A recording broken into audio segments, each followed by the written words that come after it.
Olá, estamos no ar com mais um programa TV Simpro, hoje 30 de outubro, e eu tenho a honra de ter aqui nos nossos estúdios para bater um papo com a gente o professor Zé Geraldo, um amigão aí das antigas. Professor, bem-vindo ao TV Simpro. Obrigado, é uma oportunidade para uma conversa nesses momentos tensos que a gente está vivendo, né? Mas sem perder a esperança.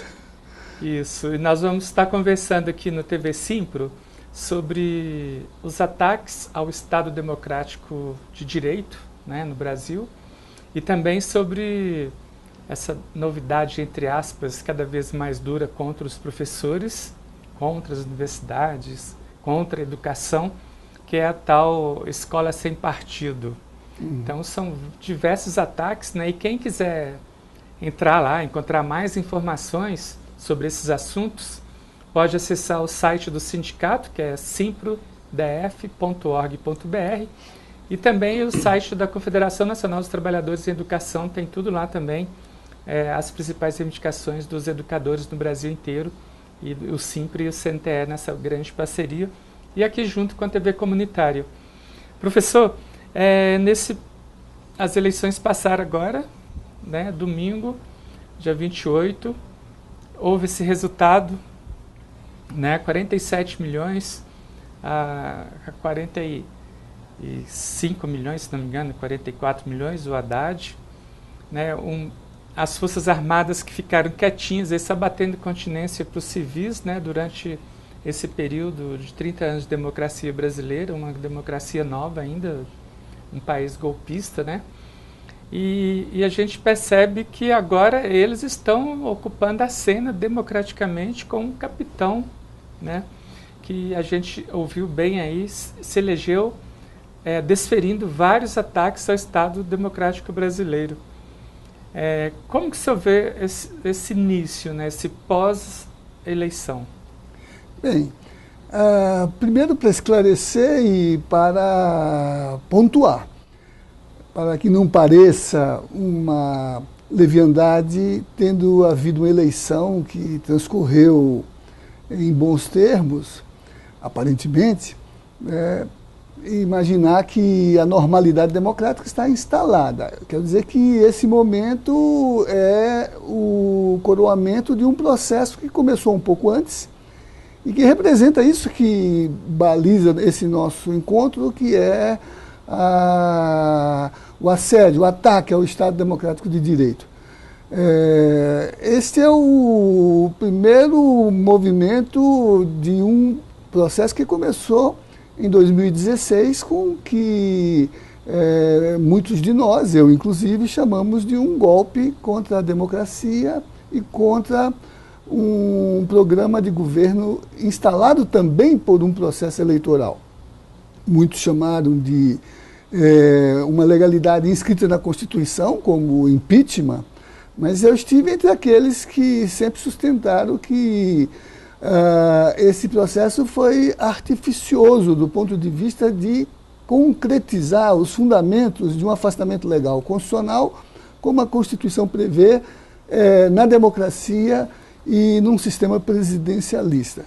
Então, acho que começou ali e começou, né, com o uso artificial da legalidade contra a constitucionalidade, que logo se instalou com uma desconstitucionalização, as medidas de ataque à Constituição, modificando o desenho do programa econômico e do programa político que havia sido estabelecido com a eleição da presidenta Dilma. Então, esse momento agora, embora pareça tranquilo e normal, ele está ligado àquele, e as eleições também tiveram um pouco dessa artificialidade que eu estou tentando estabelecer. Por exemplo, a principal candidatura retirada do processo por um procedimento judicial duvidoso, e coloco duvidoso desde a qualificação que as Nações Unidas ofereceram,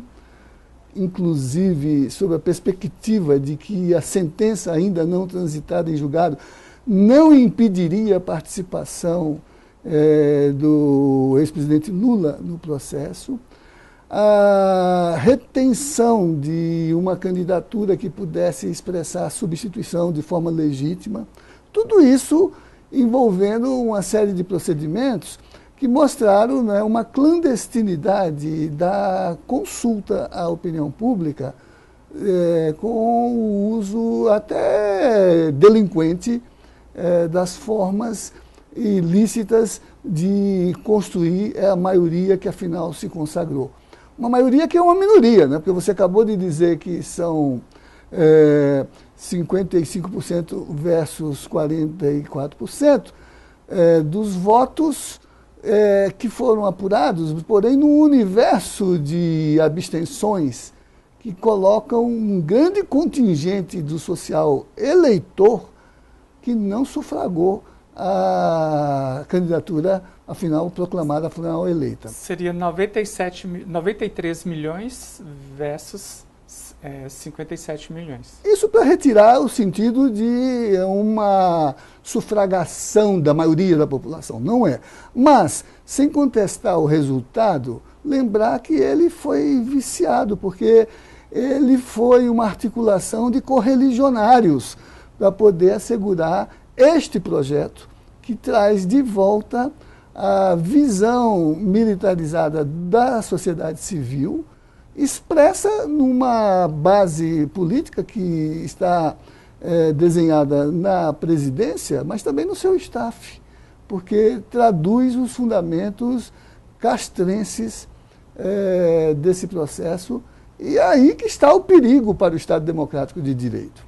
E também, se a gente analisar do ponto de vista midiático, eu fiz essa análise, li alguns textos, a campanha do Bolsonaro nesse submundo da internet, né, 80% do que eles utilizaram foram imagens produzidas por uma emissora de TV como a Globo, que foi uma emissora golpista, contra uma única pessoa e um único partido, que foi o PT e o Lula. Né? Aliás, é uma coisa extraordinária, né? Porque com todo este bombardeio de quase 10 anos, desqualificando, criminalizando, reduzindo o sentido propositivo de suas plataformas, ofendendo a representação pública de suas lideranças, e ainda assim, o eleitorado indica e o faz constituindo uma bancada expressiva, elegendo o maior número de governadores individualmente por vínculos partidários e vencendo na maioria das cidades brasileiras. Foram 2.800 cidades contra 2.700. É claro que naqueles grandes centros, onde essa influência midiática é mais forte, a apuração dos votos produz uma outra resultante. Mas você tem razão. É por isso que lá atrás se disse, né, que esse processo de golpe ele foi parlamentar, ele foi judiciário, mas ele também foi midiático.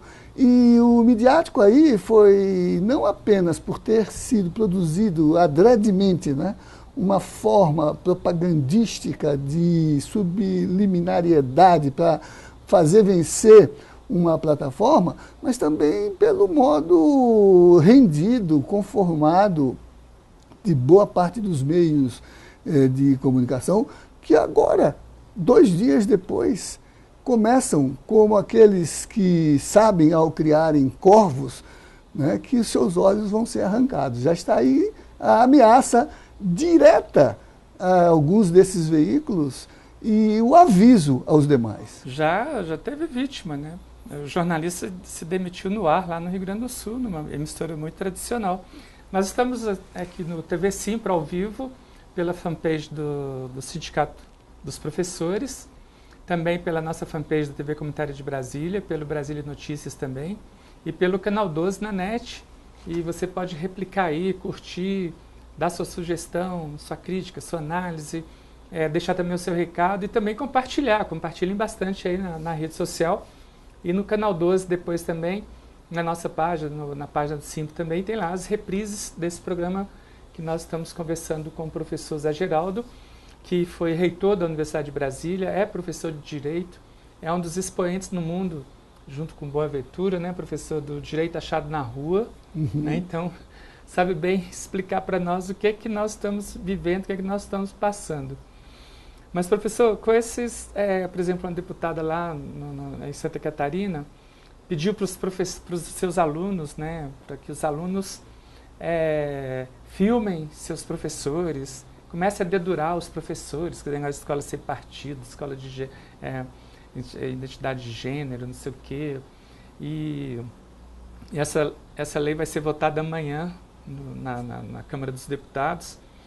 Ela fala 13 vezes em liberdade, mas é uma liberdade assim com aqueles conceitos mais abstratos e que, na verdade, vem para criminalizar a educação e também o professor. Então, já tem assim um perigo aí também de voltar à reforma da Previdência. Tem esse decreto do dia 15 de outubro agora, do presidente Temer, né, do golpista Temer, que chama Força Tarefa de Inteligência, que dá amplos poderes para o governo prender quem quiser, criminalizar o movimento social. A gente mal saiu da eleição, mas a gente está assim, todo mundo meio assim, ansioso assim, com esses ataques que podem vir, de onde vem, e ninguém sabe direito, né, como é que vai acontecer. Então, voltando à deputada, ela segue o líder. Ela replica o que ele também já disse em alto e mau som, com as mesmas palavras, projetando um fio condutor de caráter ideológico que durante todo esse tempo vem sendo esgrimido, que é a mordaça, que é a crítica ao que chama de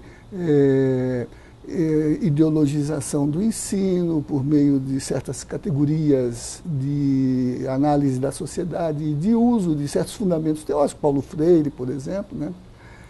E que, de algum modo, tenta substituir com a sua visão fechada de mundo o que é a crítica e a liberdade de ensinar que está presente na educação, que, para efeito propagandístico, chama de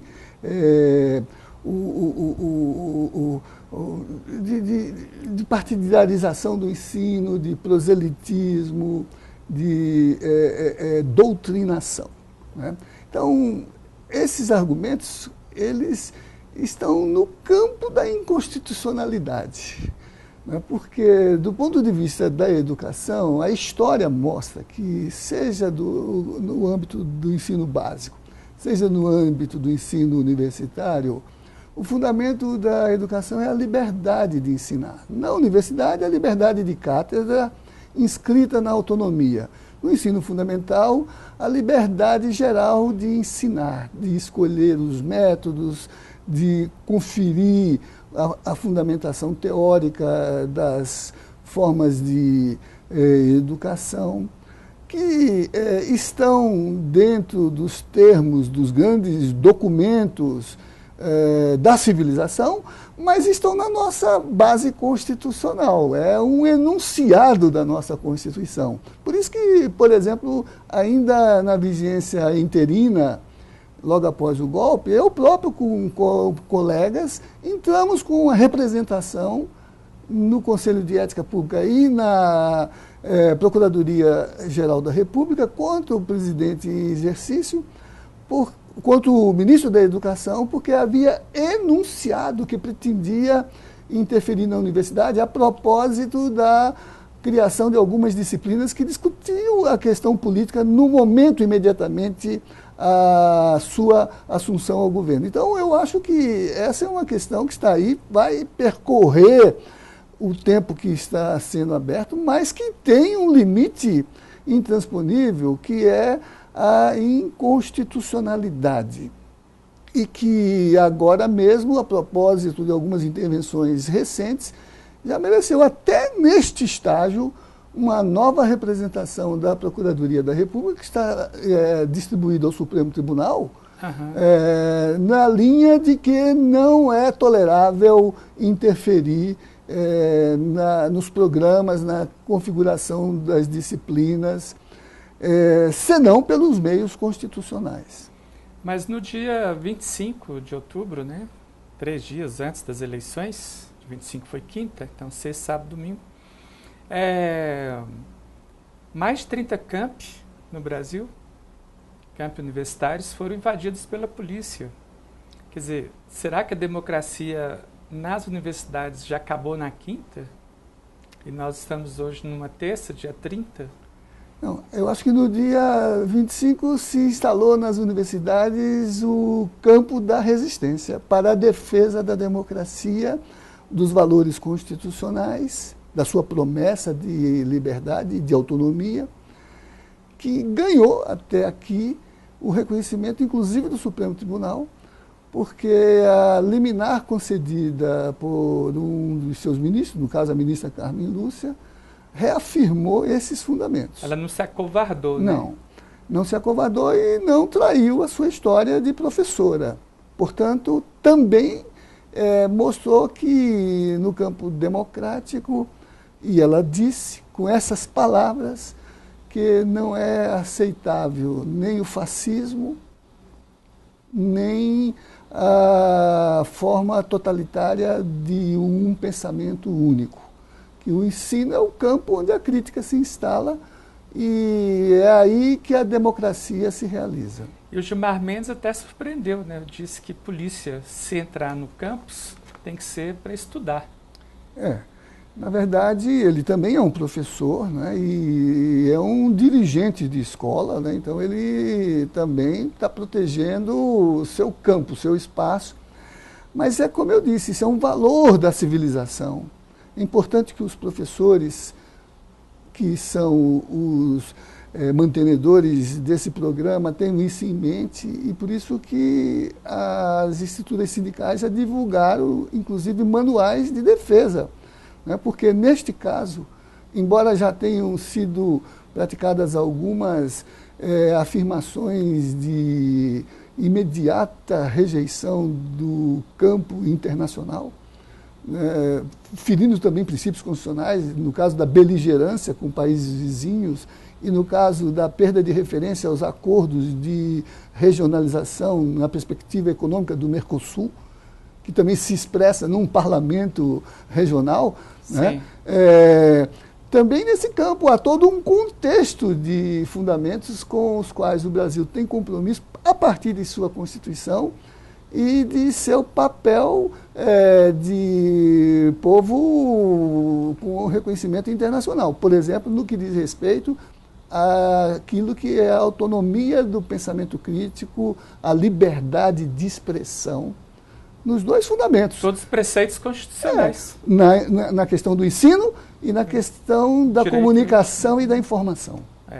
E tem no artigo 5º também, se não me engano, também fala liberdade de expressão, de manifestação. E no 206, no ensino, a liberdade de ensinar como um fundamento que não pode ser ofendido. E por isso que as procuradorias da República regionais já começaram, inclusive, a orientar as escolas a não permitirem que, sob qualquer fundamento, se restrinja essa disposição. Isso não quer dizer que não se possa fazer um debate sobre a atualização programática das estruturas curriculares, né? Mas o que não se pode é monopolizar um modo de conhecer, seja do ponto de vista científico, seja do ponto de vista teológico. E qual o recado que o senhor daria para os professores, a direção dos sindicatos professores, são mais de 600 escolas no Distrito Federal, para que, eu não sei nem quantas salas de aulas nós temos, né, mas é um universo muito imenso, que é um dos principais universos, né, de categoria profissional aqui na capital do país. Qual o recado que o senhor daria para os professores para que esses tempos sombrios, né, tenebrosos, não voltem? Em duas direções. A primeira, a funcional organizativa, que é do ponto de vista das estruturas sindicais, né, atuarem diligentemente com protagonismo, apesar dessa legislação que você mencionou, o que está na base constitucional e até de leis esdrúxulas que foram aprovadas recentemente, como a de terrorismo, ali está salvaguardado o direito de organização da sociedade civil para poder defender os fundamentos da liberdade no âmbito da liberdade, da livre manifestação da função sindical e política. Então, as organizações sindicais garantirem o suporte da defesa da integridade da função docente. Mas também os professores terem a consciência, né, de que o seu papel é constituir bases críticas para entender o mundo, atuar no mundo, construir referências éticas no mundo e poder, com base na justiça, na paz e na dignidade da pessoa humana, estamos falando isso no ano em que a nossa Constituição completa 30 anos e a Declaração Universal dos Direitos Humanos 70 anos, né? Não abrir mão destes fundamentos. Paulo Freire, que também é outro que está sendo alvo de uma objeção forte, dizia que a educação não muda o mundo, a educação muda as pessoas mudam o mundo.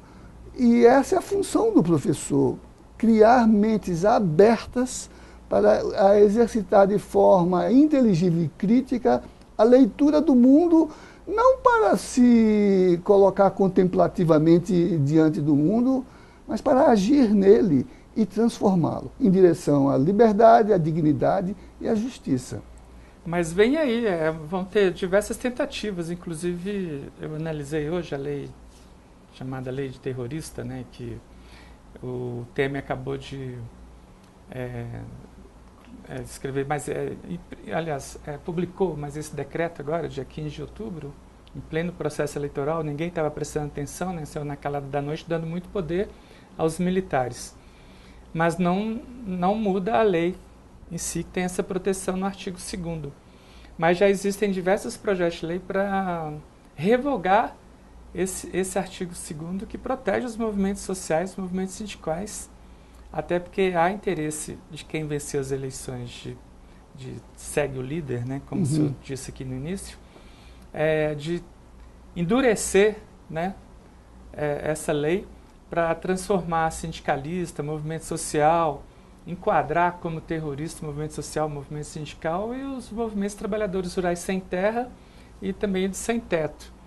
Então, quer dizer, nós vamos ter que estar muito atentos a esse período, que vem período barra por aí, tanto de mais perdas. Né? É aí que a representação da política inscrita nesse projeto se aproxima do conceito de fascismo, né? Porque se vale, né, da mobilização do social e das estratégias de artificializar os fundamentos normativos da organização da política para conter, aniquilar e desqualificar o antagonismo. Então, a criminalização do protesto, a criminalização do protagonismo social é parte desse discurso. Porém, num mundo globalizado, sabemos que isso tem um limite que, se não for contido no institucional, que é a consciência dos parlamentares, a percepção contra-majoritária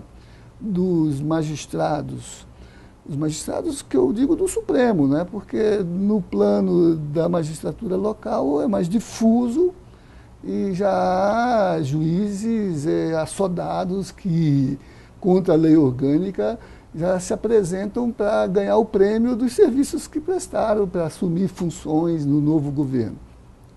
Me refiro ao Supremo, que até aqui, por exemplo, no período pós-eleição ou durante as eleições, já mostrou que a Constituição é um valor e que também os acordos internacionais valem. E aí é um foro que, em momentos críticos, sempre se procura para fazer valer os fundamentos constitucionais que são civilizatórios. E, neste caso, a lei, por mais dura que seja, do ponto de vista repressor, não pode violar esses fundamentos. Então, eu acho que os movimentos sociais, as organizações da sociedade civil, mantida a sua configuração legítima de origem e de funcionamento, ainda tem um espaço grande para se pôr em contato com este social que representa esses 2/3 que não deram aval a um governo que nunca se apresentou claramente no seu projeto, porque passou todo o período do debate jogando videogame no bunker,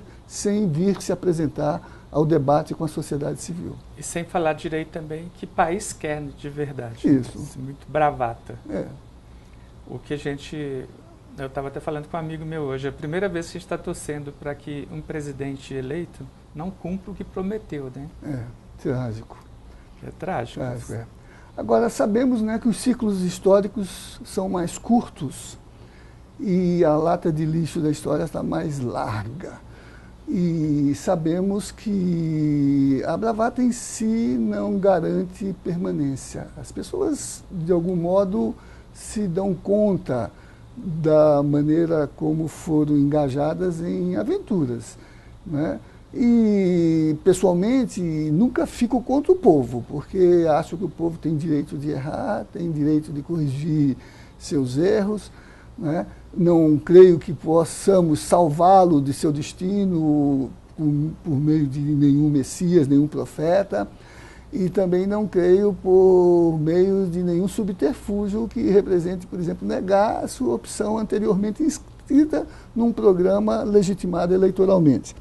Então, é a construção de uma consciência sobre o que significa a cidadania, a dignidade, os valores. Eu não creio que as pessoas queiram a violência. Elas são estimuladas a isso por uma deseducação para a cidadania. Não creio que as pessoas queiram aniquilar os seus diferentes. Elas estão inscritas numa propaganda social que reduz e hierarquiza as diferenças e, portanto, ilude a percepção das pessoas sobre o valor subjetivo dos que pensam diferentemente de cada um de nós, né? Então, eu penso que, e aí, de novo, os professores, não porque eles imponham o seu projeto social, mais responsabilidade, mas porque eles criam base para que a consciência livre e autônoma de seus estudantes tirem conclusões por si próprios, por sua própria reflexão, né? E se deem conta do que lhe cabe agir e atuar num mundo em que as transformações se dão muito rapidamente e assim como as modas passam, as ondas passam, né? Essa também passará. Tomara que seja o mais rápido possível. Professor, nós agradecemos muito a sua presença aqui no programa do TV Simpro, do Sindicato dos Professores do Distrito Federal, nessa parceria com a TV Comunitária de Brasília, pela rede social também. E eu queria, então, que o senhor dissesse suas últimas palavras e seu recado final para os professores. Então, né? Estamos a 2 dias passados 10 dias passados do Dia do Professor, né? Esse programa é uma maneira de, como professor também, me solidarizar com a minha classe e me engajar com ela no que se coloca para nós como exigência do tempo, que é não ceder por medo o espaço do nosso protagonismo, mas é exercitar com esperança o sentido que se insere na nossa profissão, que não é apenas uma função social que a gente cumpre. O professor professa, e por isso ele tem papel de contribuir para que o social se abra na perspectiva da direção das grandes transformações, porque passam todas as sociedades e pelas quais também a nossa está passando. Professor, só tem um endereço eletrônico seu, assim, seu Facebook? Então, eu tenho... conversar mais contigo? Sim, tem os dois no Facebook, José Geraldo Souza Júnior, conhece? Souza conhece? E meu endereço eletrônico, e-mail, né? É jgsouza, com S, @terra.com.br. Tá bom, agradeço muito. Nós conversamos aqui com o professor José Geraldo, da Universidade de Brasília, lá da Faculdade de Direito, né? Foi reitor e é um dos expoentes no mundo, como eu disse aqui, do Boa Ventura, tem esse mal honra de falar isso, né? Do direito achado na rua também, que é um... Se eu for explicar o que é isso aqui, nós teríamos que passar uma tarde aqui, né, professor? Mas é uma educação para a cidadania e para teria os que morar direitos. aqui por um tempo na TV para a gente dar uma boa aula sobre o direito na TV. Pode ser uma boa agenda. Pode ser uma boa agenda. Pois é, a gente não tem um programa de direito na TV, né? Mas tem sobre cidadania, então a gente pode discutir o direito achado na rua como um programa de educação para a cidadania. Dentro da TV Sim. Então nós agradecemos a sua audiência, muito obrigado e até o próximo programa do Sindicato dos Professores.